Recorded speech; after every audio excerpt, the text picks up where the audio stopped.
Welcome to episode 35 of the On the Air podcast. Aiden Blank here in Fairfield, Connecticut, and the college football season about to begin. We are grateful to be joined by one of the guys who will be a big part of that college football season, Matt Lepay, the voice of the Wisconsin Badgers. Matt, thanks so much for joining us. I'm sure this has got to be a pretty fun time with you. Just finished up the summer with the Brewers, filling in for Brian Anderson, and now you're getting ready for football and later basketball with one of the biggest colleges in the country. Yeah, good to be on with you. First of all, I told you before we started recording, you're ahead of the curve. You've got the pipes. You're off to a great start in your broadcasting career. And yeah, it's a hectic time, but it's a good hectic, right?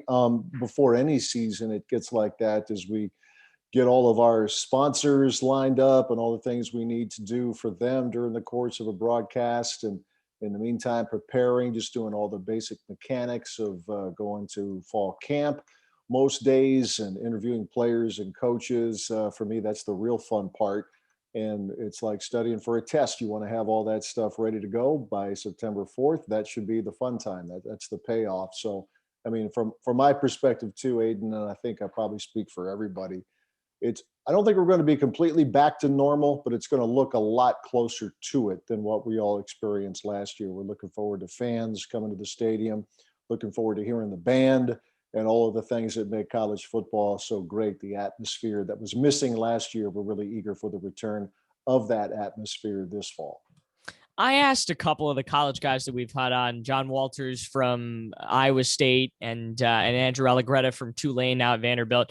What was it like last season? Now, I'm sure you can speak to this a lot more than many others, given that Wisconsin almost always is selling out, has huge crowds. What was it like last year with the empty stadiums, having to basically call a game with just you, the players, and a handful of staff out there?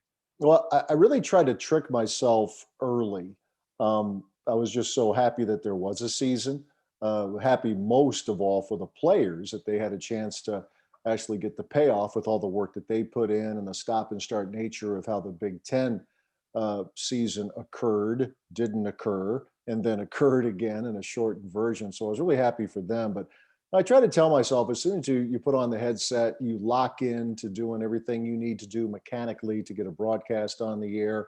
Um, and it worked for a game or two. It was weird. You can't deny it. I mean, you're grateful for being there, and you certainly don't want to complain about it on the air. But it was definitely different when there's a big play. Even in radio, you like to lay out for a couple of seconds. Well, you're laying out for fake crowd noise. Which is better than no noise at all, but you get fake crowd noise, the recorded band music. It was definitely different, something that hopefully we'll never have to go through again.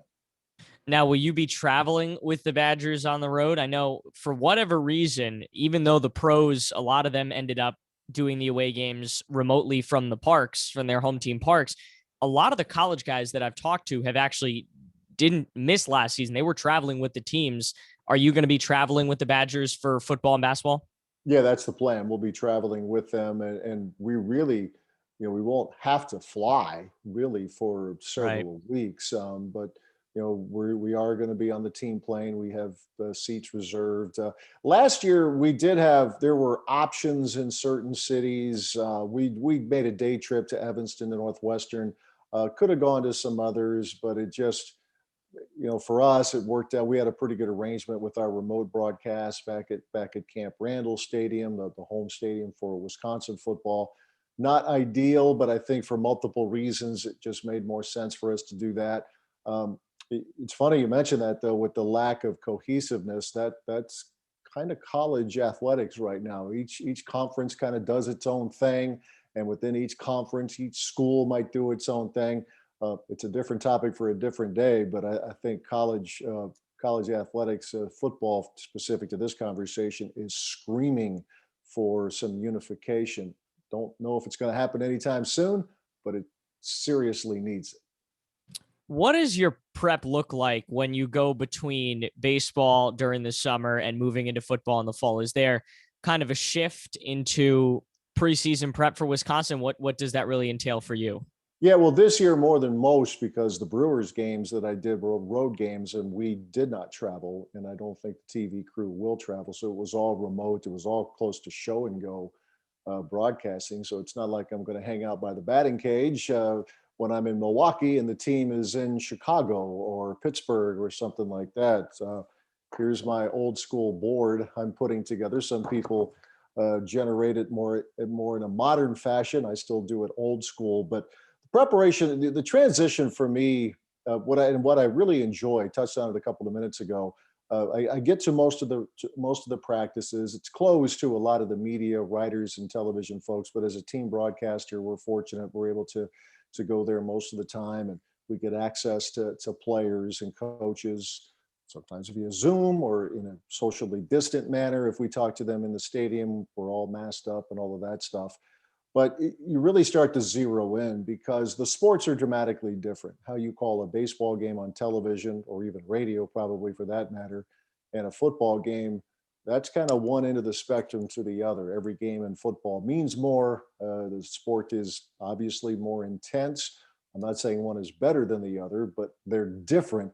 And I'm getting myself kind of geared up, and it's a memorization game with bigger rosters. So you want to be able to get the names and numbers. You want to get that squared away immediately so you can get that information to the listener.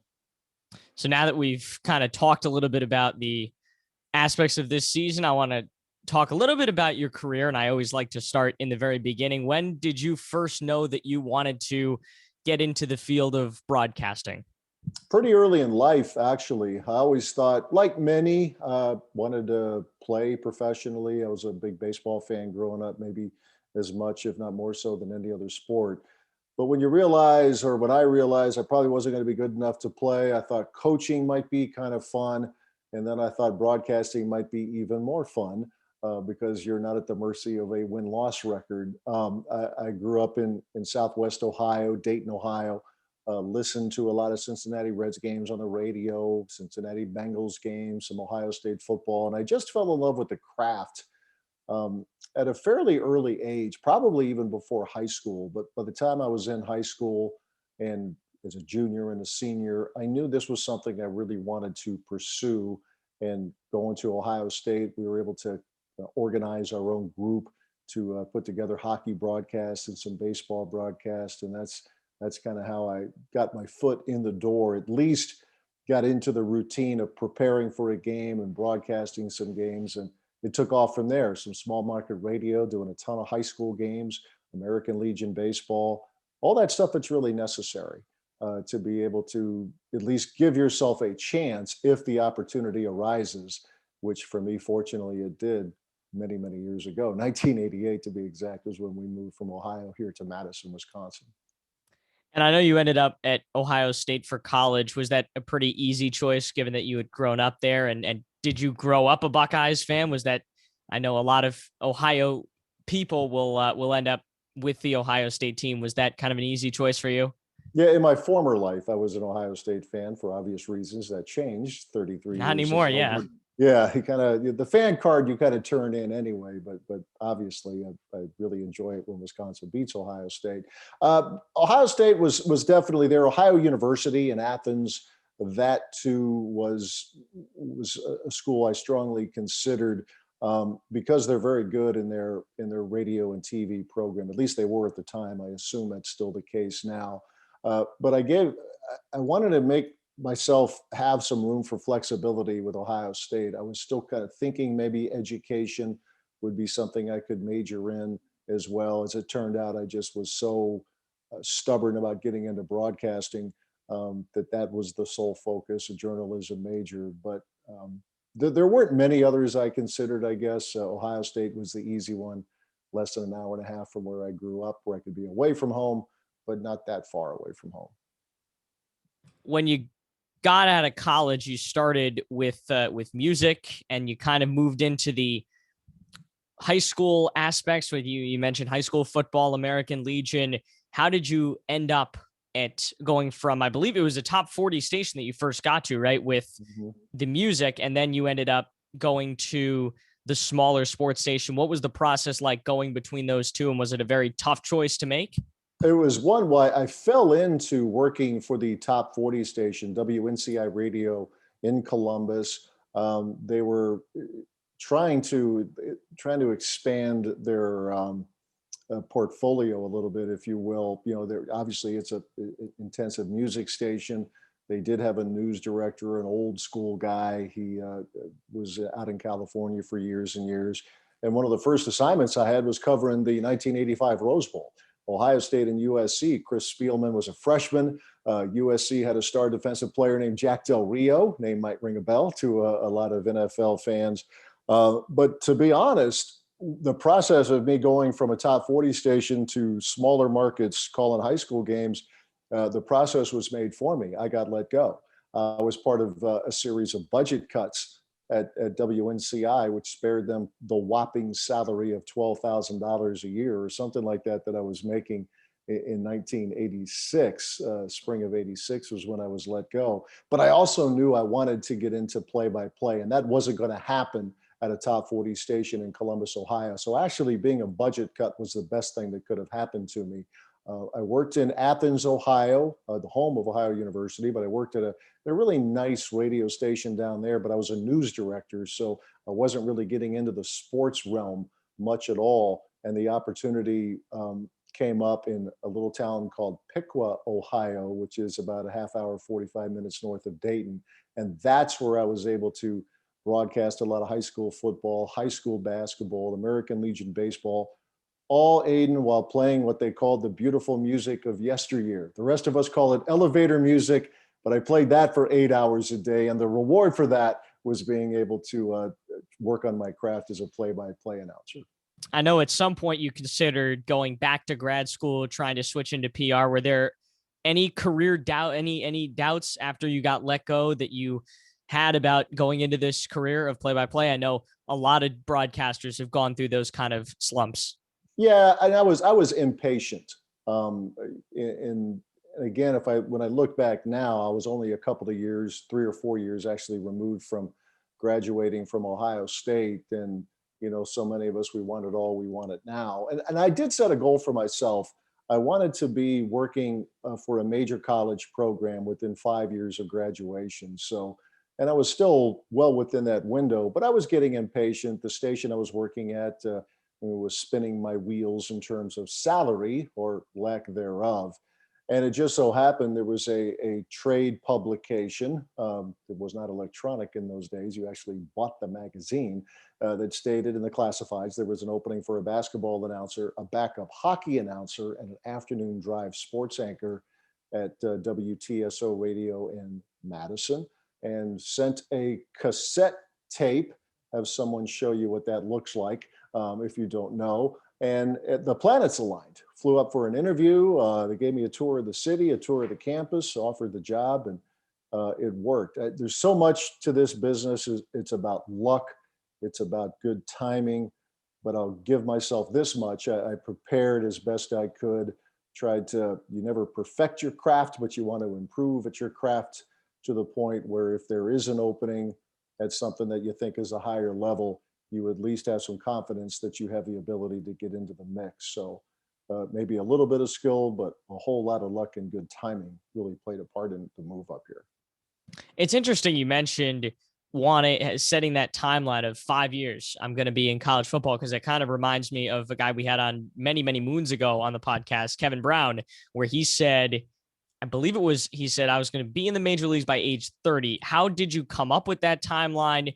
How important was that timeline to you? Did you end up sticking? Well, we know you ended up sticking to it, but how important was that timeline to you, and how did you come up with it? I kept it internal. I never told people that, which every now and then I do something smart, and that's one of them. I don't think you want to go boasting to people that I want to be at ESPN by the time I'm 27 years old or something like that. I just thought that was a realistic goal, because one of the things when I talk to folks in the business while I was in college and even before, they all were pretty point blank and saying, look, you're not going to make any money here coming out of college. Just know that. And if you're willing to accept that, and as the line goes, the money is bad, the hours are worse. I saw a little bit of that, but in the end, Aiden, even if it took 6-7 years, I probably would have stuck with it because there's just something for me that's really special. And look, doing college games, filling in with Major League Baseball, that's all fine and wonderful. Um, but there's still a magic too to calling high school games, because the people who are listening are really invested. That could be their son, their daughter, their niece, their nephew participating. There's something that's really cool, and I kind of miss that, actually, calling the high school games. It's just that, as we say, it does beat working for a living. Age 26 in the Big Ten, did you do a lot of learning on the job? I'm sure it had to have been kind of a very throw you into the deep end kind of moment of going from small town high school football to University of Wisconsin basketball. Yeah, I was doing a lot of learning on the fly because I quite honestly didn't know a lot about the Wisconsin Badgers. I did know in football that they gave Ohio State a lot of trouble when I was a student at Ohio State. They beat them fairly regularly in the early and mid 80s. But Wisconsin basketball, as I was digging into the background of the program, discovered they hadn't been in the NCAA tournament since 1947. And the program was nowhere near what it has become these days. I mean, they had their fans, the crowds at the UW Fieldhouse. They were referred to as the Faithful 5,000. They would always be there, but not many more, which meant that the building was more than half empty. So it's, for me, again, the timing of it was probably pretty good. Is that I was a young guy getting in a Big Ten basketball program, yes, but one that had not experienced a great deal of success. And again, it's another example of the great timing for me, because both football and basketball have taken off. Basketball from the late 80s and certainly from the mid 90s on, and football definitely beginning when Barry Alvarez arrived in 1990. You had the unique experience of kind of growing up with this team. You mentioned when you started with the team, they were not anything close to the powerhouse they are now, getting to Final Fours and bowl games every year. What was it like to grow up with this football and basketball team, kind of maturing as a broadcaster as they matured as teams? Yeah, the first thing is I'm glad, I never feel good for a program that experiences a lot of losing. But in my case, if it was going to happen, I'm glad in retrospect to have been there for the last few years of it. It makes me appreciate what they have accomplished that much more, and you start to understand how ridiculously hard it is to win as much as these programs have year in and year out. The definition of a bad season is much different these days than what it was in the late 80s. The cool part was just having a great seat to see these programs experience success, probably beyond the wildest dreams of most, if not all, diehard fans, part of the Faithful 5,000 for basketball, and whatever the attendance was during the really down years for football. And just to see the growth of those programs and the excitement that it has brought to Wisconsin fans, it was really cool to witness all of that. So again, yeah, I felt very lucky to be not a part of it, but be a witness with a really good seat as to what's transpired. You mentioned that you've had the front row seat to some of the great games in Wisconsin history. Do you have any favorite calls? I'm sure the Final Four, where they defeated Kentucky, lost to Duke in the championship, should have been right up there. And I know Melvin Gordon, you were on the call when he rushed for 400 yards. Do you have some favorite calls over the years with the Badgers? I refer to them more as favorite moments as opposed to ranking calls, because I'm hyper self-critical.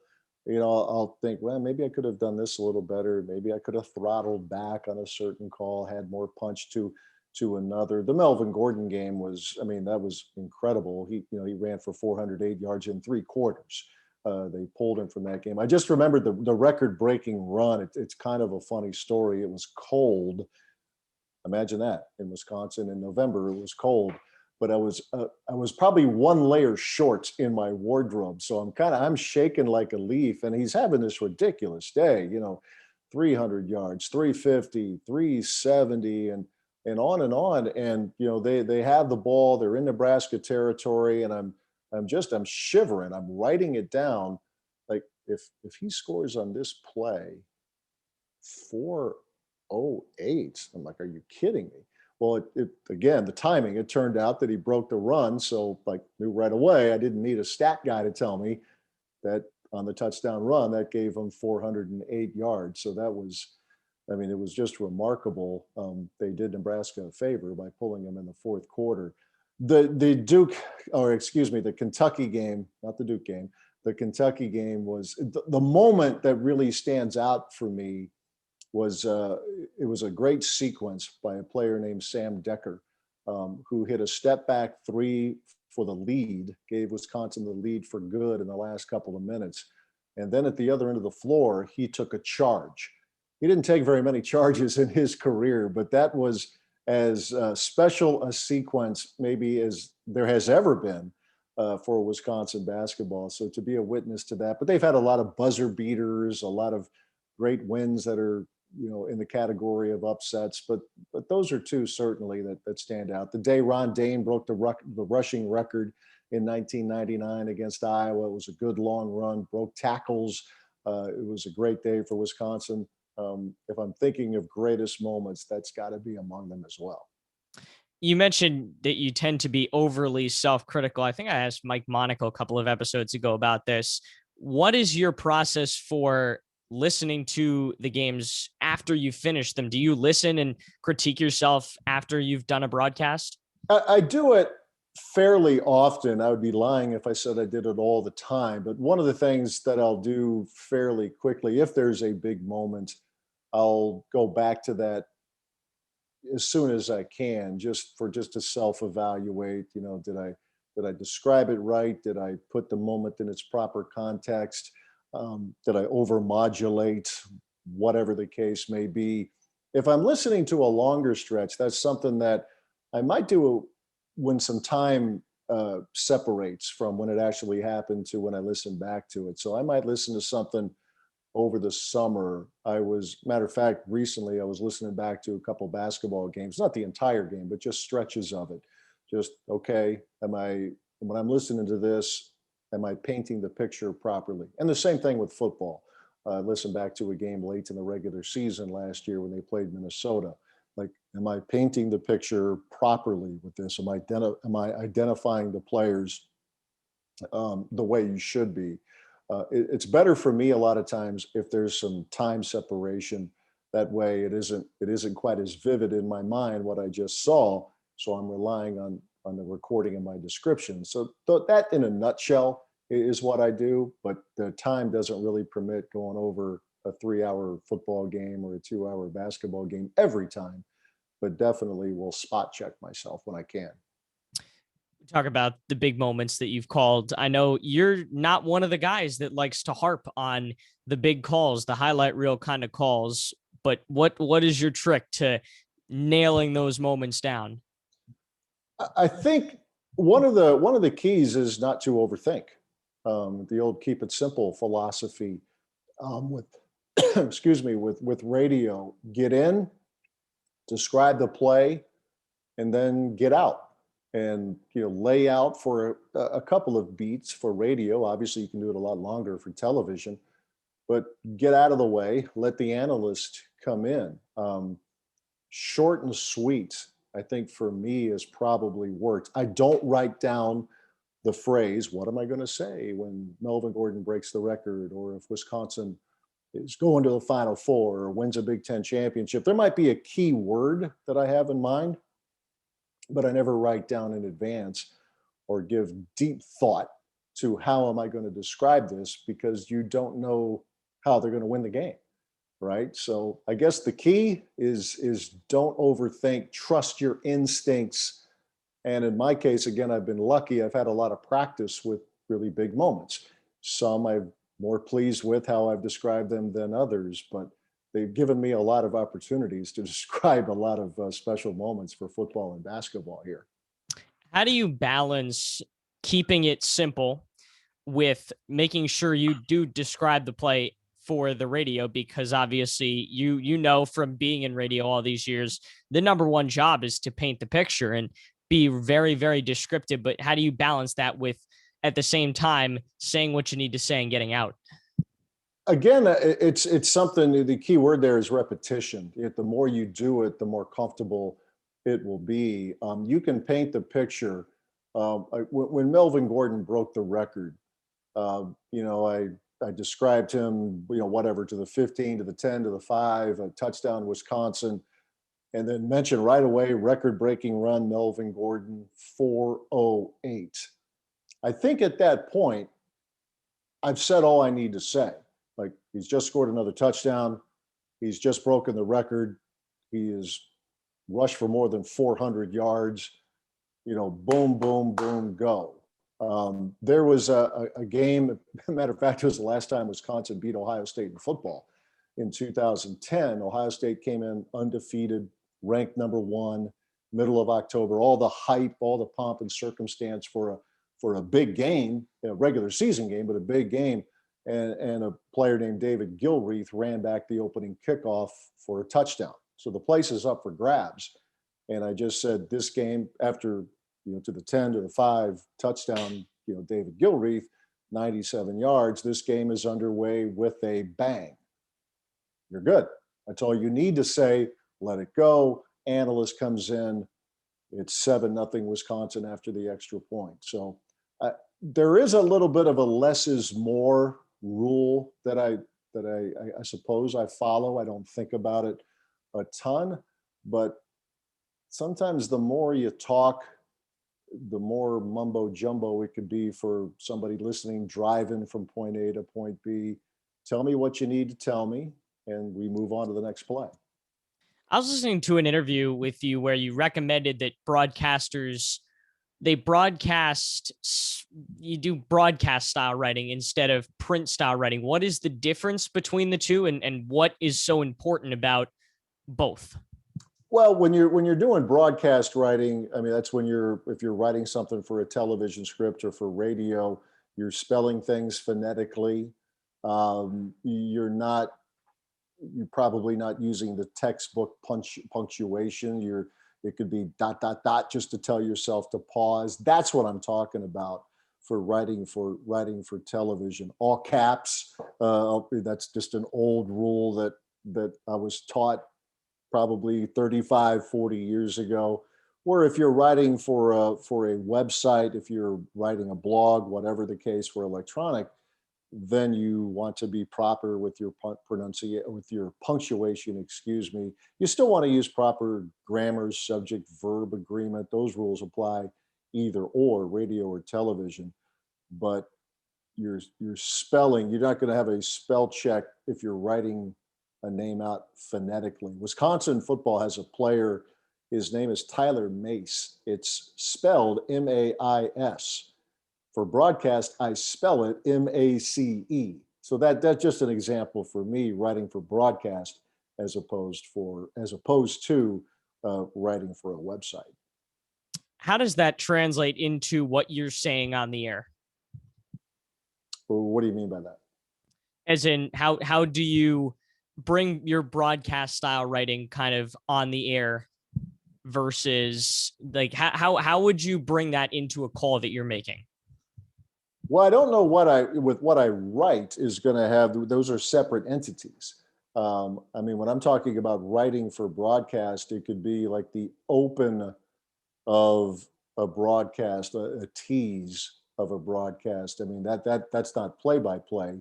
You're writing your own script and reading a script. Maybe you're touching on a couple of storylines, recapping what happened the previous week, writing to lead up to a highlight of the previous game. I guess the similarity there, if I understand your question right, you want to bring some energy into what you're reading on the air. It's not, you're not reading a nursery rhyme. You are reading a sports related, trying to pump up a game broadcast. So you probably have a little bit more juice in your delivery as opposed to reading a story out of the newspaper or the website. I'm not sure how many people actually get the physical newspapers anymore, but if you're, just reading the routine story there, it's a little different tempo. So while we're on the topic of kind of the intersection of broadcasting and writing, I know you've talked about the importance of broadcasters learning multiple positions. How has that helped you over the years, transitioning from a guy who's mostly just a DJ playing music to the local high school sports announcer to Wisconsin, and then adding the Brewers in on TV? Well, it's like if you're playing a sport, the more positions you can play, the more value you have. The Brewers have a guy named Jace Peterson who's been everywhere but catcher. They've used him as let's give the bullpen arms a break, and he's even worked a couple of innings in blowout games. But that's part of his value because the manager can plug him in really anywhere on the field. And in broadcasting or in this line of work, in sports media, the more you can do, the more value you have. And one of the cold realities going on right now is that staff sizes are squeezed down compared to what they used to be. So if you have an ability to, understand the concepts of the audio platform as well as the video platform for game broadcast, and if you can write a little bit, all of that can serve you well because the more value you can bring to a prospective employer, the better your chances of getting hired and staying with that company for a long time. When you got to the Brewers, I know you talk about being kind of a novice with not baseball as just baseball announcing, but having done baseball on TV, you hadn't done it very much at all. How did that job come about? And how did you kind of learn on the job to do baseball on TV? Yeah, it fell out of the sky. Quite honestly, if I were the Brewers, I probably wouldn't have hired me because I said, like, give me somebody with a little more experience. But they liked the fact that I'd been in the state a long time, had a certain level of name recognition. It in essence fell out of the sky. A third party approached me. Brian Anderson was starting to pull back some of the day-to-day work with the Brewers because he was getting more and more national opportunities, and they were looking for somebody to fill in. Originally, it was going to be like 25 or so games. It got a lot bigger than that for a few years. It was closer to 60, and then even I couldn't. That was a little heavy load for me, given my day job. But yeah, I went there. I told them, sure, I would be interested, but I was honest with them. It had been more than 20 years since I had worked a baseball game, and I can't find the cassette tape of the minor league Class A game that I would have called in 1991 or whatever the year was. But interviewed, met with some front office people, did a screen test where you're watching an old game in a conference room with Bill Schroeder, who had probably gone through 4 or 5 other screen tests with candidates, and it worked out. I guess it was good enough where they thought, let's take a leap of faith, let's bring this guy in. And my television knowledge was minimal. I had been a television sports anchor at the CBS affiliate here in Madison, but in terms of play-by-play and working with the production truck, producer, director, graphics folks, all of that was a lot of learning on the fly. So there were a lot of growing pains. It wasn't pretty early, but you kind of get to a point where, look, if they're going to keep hiring you, they're going to keep bringing you back. No one's dying here. The worst thing that's going to happen is people are going to beat you up on Twitter, and no one's ever died because of a bad notification on your Twitter account. So you learn to deal with it, and you have some fun. And again, been lucky. They've been pretty good the last few years, and that always makes the job easier as well. Are there any similarities between the TV and radio crews production wise? I would say there's probably very little in common. But the best part is they're all trying to do his or her best to make you look and sound good. It really is. What I like about television is that it's more of a team effort because you do need everybody, the camera operators, everybody in the production truck, and everybody has the same goal, and that's put out as good a product as you possibly can. Can't control runs, hits, and errors on the field, but we want to have some fun, but we want to do a good job presenting the game. Radio, it's more about you. Television, it should be more about the analyst. And in radio, it's more about the play-by-play announcer. I think you need a good analyst with you, but you're the one painting the picture. So I said at times on radio, less is more. For me, definitely in television, less is more. Last couple of questions, and then we'll get you out of here. This is a new one, actually, that I just added to the 3 for this week. What is the one thing that you can't do without on a broadcast? You can have everything else. You can give up everything else. What is the one thing that you have to have when you're calling a game? A supply of water. How about that? You're probably getting a lot more creative answers than that, or will get more creative answers, but especially early in a season, because I'm going to have a coughing fit. As you can tell, I've already had one here early in the season with allergies, all the gunk in the air. I start to break out in a cold sweat if I'm running low on water, especially in a football game in the fourth quarter. I have to stay hydrated and keep the throat as clear of gunk as possible. So that's the one thing I've got to have with me. So I actually learned a little trick from seeing, I think it was Carter Blackburn on Twitter from CBS, who he puts in his water, he puts a cough drop. And that way you don't have to do both. Obviously, you can't, as a broadcaster, you can't spend 10 minutes during the broadcast sucking on the cough drop. So that's kind of how he consumes the cough drop without actually taking the time to actually suck on it. Not a bad idea. I know with the Brewers, our stage director always makes sure if we want, we have some green tea with a little honey in it. So, but you don't have stage directors in radio, so I didn't want to get too spoiled with that. Green tea it's a good option if you can bring that into the booth. Do you let yourself get spoiled a little bit on the Brewers broadcast in the summer with, I'm sure that, well, I guess it was Fox Sports, now it's Bally Sports Wisconsin. Do you let them spoil you a little bit with the TV crew? Oh, of course. Yeah, we all do. They try to tell you no, they're all lying. But for me, I'm not there enough because it really is. It is a side hustle, really, for me. I don't have aspirations at all to be a full-time baseball announcer, so I can go there and just kind of have fun with it a little bit more for however much longer I can do it because of commitments with the Badgers. But sure, it's that old thing: the more you get, the more you want. So yeah, I laugh at the baseball announcers a lot because they do get a little. Well, not a little. They get a lot spoiled. Things that are done for them. And yeah, you can quote me on that. Brian Anderson's a good friend. We've had him on the podcast a couple of episodes ago. Yeah, and he's very spoiled. You can go ahead and tell him I said that. He might deserve to be spoiled a little bit. He's very good at what he does. Yes, he is. Yeah, and he's a good guy. He's a very good guy. One of the things he takes a lot of pride in are things like this. He loves talking with young broadcasters. He has meets with them a lot when he can via Zoom or in person. Sometimes they come up into the booth, and he can show them exactly, okay, here's what's going on. So that's something. I don't think he's going to need to retire anytime for the next 30 years or so, but I could see someone like him being an instructor because I think he's got a lot to bring. I'll always be very partial because I'm the one Nationals fan in the state of Connecticut. And 2 years ago, he was the one who crowned them National League champions for the first time in a long time. So I'll always be very, very partial to him.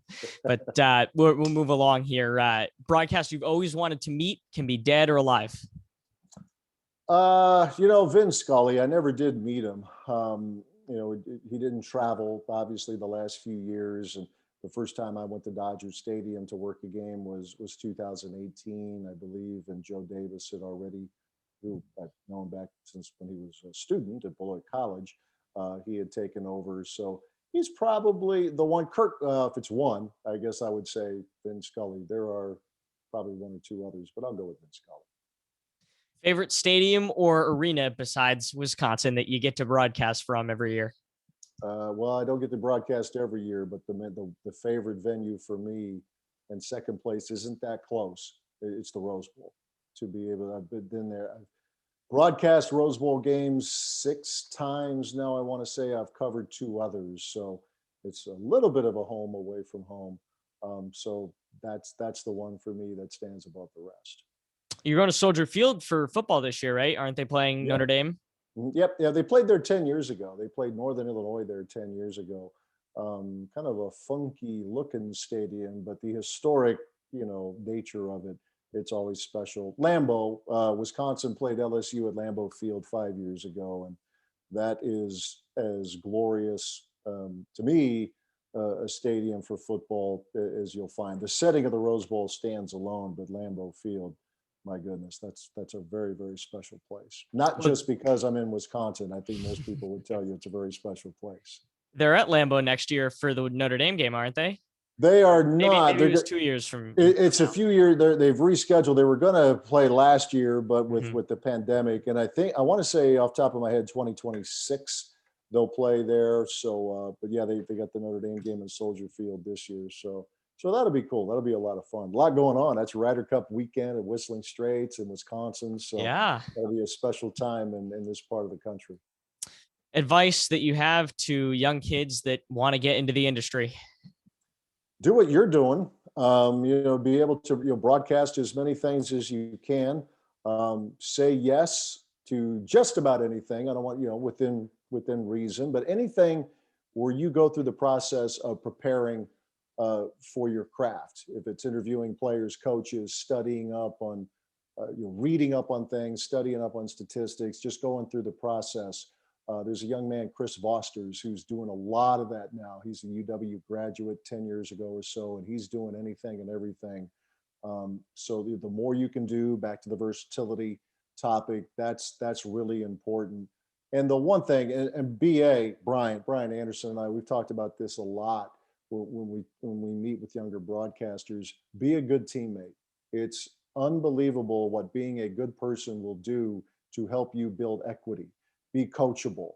Don't think you know everything about everything, because that allows you to maybe not be at your best early, but they'll work with you. And if the people around you like you, that's huge. Because if you're not that person, if you're a jerk, there's 300 people right behind you who they would hire in an instant. Can't stress enough how important that is. We all like to be around good teammates. So as long as you're one of them, I give you every chance to have a high level of success. If people want to hear you call a game, find you, connect with you, where can they do that? Well, the iHeart app is as good as any. Our games are on Sirius XM as well. They take the home feed most of the time. Sometimes I think you can get both the home and road feed. But in Wisconsin, we're on all across the states. We're on radio stations, Madison, Milwaukee, and many, many other locations. So the iHeart app or Sirius XM, you just try to find the Wisconsin-Penn State game on September 4th or any other game on the schedule moving forward. So part of the beauty of technology, we're not just, when I was growing up, it was the transistor radio in your backyard or the car radio. Still viable options, I guess, especially the car radio, but the glory of the app on your phone has served us very well. Wisconsin, Penn State, week one of the bigger games on the schedule. Best of luck to you, and hope you have an enjoyable season with football, moving into basketball, and then eventually the Brewers next year. All right. I appreciate it. Good talking to you. Good luck at Arizona State, and keep in touch. We'll be keeping tabs. I might be sending you my resume here in a few years. I think you're on a pretty good track. Well, with the new scheduling alliance they just announced, we might end up at the same game at some point. That's right. Badgers and the Sun Devils, you never know. So we'll look forward to that.